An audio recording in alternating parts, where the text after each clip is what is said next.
In terms of helping parents to help their children to become more independent, I would say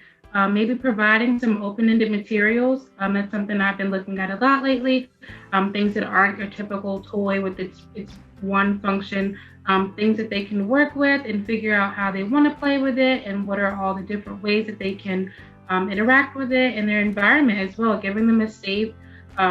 age and stage appropriate environment that they can have some child directed play in, not necessarily planning their play and telling them how to play and telling them how to use their materials, but stepping back and being more of an observer, and just being there, like they said, for that safety net. If they need you, if they have a question, if they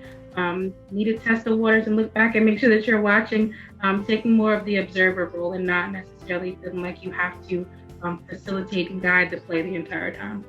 One of the things that we do in our house is we offer very small tasks that our toddler can achieve, and we celebrate those tasks when he does them. Simple things like when we get ready for bath at night,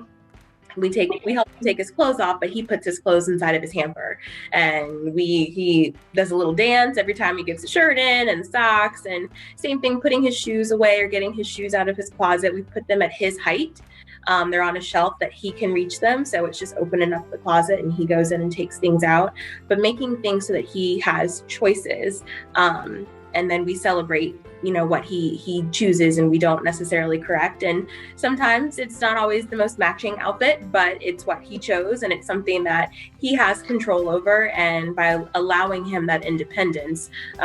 he's learning he can do it, and we're not going to do everything. With the busy lifestyle, with oftentimes two parents working and a tight schedule and having to be somewhere, at a certain time, sometimes it's difficult to carve out that time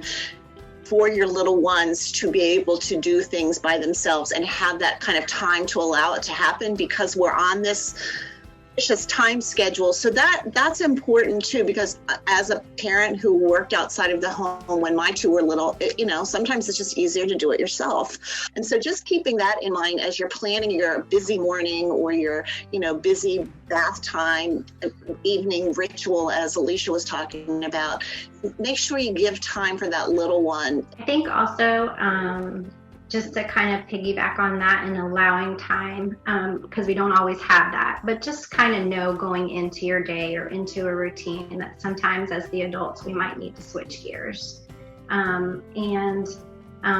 We talk about with our providers, sometimes that goodness of fit and what that looks like, and being as the adult, being able to meet the needs of what our little ones need.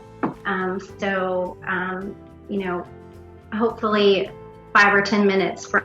us being late or getting that next activity done in your classroom